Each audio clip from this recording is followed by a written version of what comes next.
I need you to know this morning that every man must live in the house that he builds. I say again that every man must live in the house that he builds. So you and I, whether we want to know it or don't know it, we are some construction workers. And everybody knows when you get ready to entertain the thought of building yourself a home, the first thing that comes to one's mind in most cases is location, location, location. Where do I want to build my house?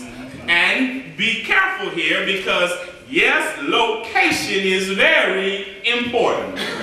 In Matthew, he tells us that there were some folks that went and built their house by the seashore. What is the shore itself is made up of sand.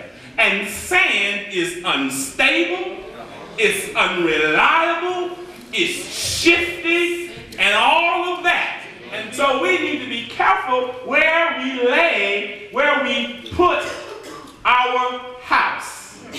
Because sand is also composed of individual granules of rocks. They are independent of each other. And when they don't work, listen, that's why it is unstable, because it doesn't work together.